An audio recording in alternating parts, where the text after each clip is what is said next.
Hello friends, हम एक series शुरू करने वाले हैं जिसमें हम ऑर्गेनिक केमिस्ट्री की जो सारी नेम रिएक्शंस हैं वो पढ़ेंगे। और आज जो रिएक्शंस हम पढ़ने वाले हैं वो है Sandmeyer's reaction, Gattermann reaction and Balz Schiemann reaction. तो इन तीनों रिएक्शंस में जो सिमिलरिटी है वो ये है कि इनमें जो रिएक्टेंट यूज़ होता है वो हमारे पास डाइज़ोनियम सोल्ट होता है। तो सबसे पहले हम देखेंगे कि डाइज़ोनियम सोल्ट कैसे बनता है और फिर इन तीनों रिएक्शंस को हम वन बाय वन पढ़ेंगे। तो चलिए शुरू करते हैं। तो डाइज़ोनियम सोल्ट बनाने में जो हम यूज़ करते हैं वो यूज़ करते हैं एनिलीन का। एनिलीन की रिएक्शन हम करवाते हैं NaNO2 + HCl, और इन द रिएक्शन मिक्सचर ही इन दोनों की रिएक्शन से हमारे पास बनता है HNO2 जो कि हमारे पास होता है nitrous acid.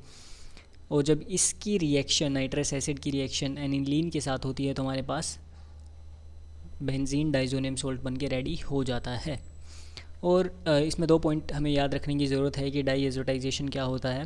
Primary aromatic amines का कन्वर्जन इनटू डाइज़ोनियम सोल्ट ही हमारे पास होता है डाईएज़ोटाइजेशन। प्राइमरी एरोमेटिक क्यों है? क्योंकि जो हमारे पास ये यहाँ पर एमीन ग्रुप है वो हमारे पास प्राइमरी है क्योंकि यहाँ पर दो हाइड्रोजन अटैच हैं। अगर यहाँ पर कहीं पर हाइड्रोजन की जगह कार्बन अटैच होता तो वो सेकेंडरी या फिर टर्शियरी भी हो सकता था, लेकिन यहाँ पर ये प्राइमरी एरोमेटिक अमीन है, इसलिए प्राइमरी एरोमेटिक अमीन्स का कन्वर्जन इनटू डाइज़ोनियम सोल्ट ही हमारे पास क्या होता है, डाईएज़ोटाइजेशन। और दूसरा पॉइंट ये है कि जो हमारे पास डाइज़ोनियम सोल्ट होता है वो बहुत ही अनस्टेबल होता है।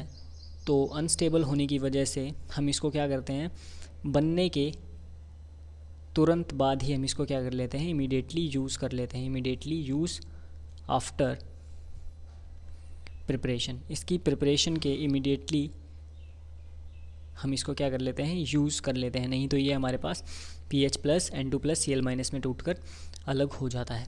तो इसका जो हमारे पास m² है डाइज़ोनियम सोल्ट बनाने का वो ये है कि NH2 हटाओ, N2+ Cl- लगाओ।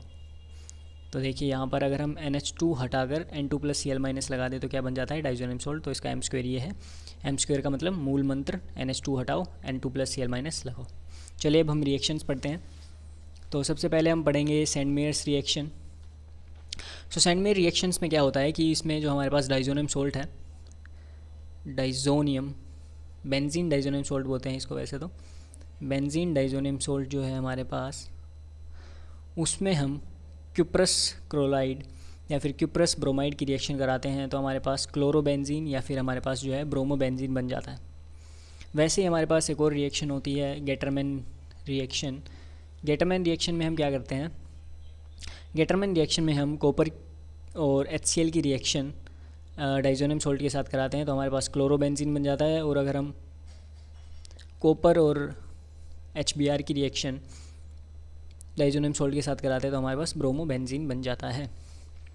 वैसे हमारे पास बोल सिजमैन रिएक्शन है। बोल सिजमैन रिएक्शन में क्या होता है कि हम डाइज़ोनियम सोल्ट की रिएक्शन HBF4 के साथ कराते हैं तो सबसे पहले हमारे पास ये कंपाउंड बनता है N2+ BF4-, और जब हम इसको हीट करते हैं तो हमारे पास फ्लोरोबेंजीन, नाइट्रोजन और BF3 बन के तैयार हो जाता है।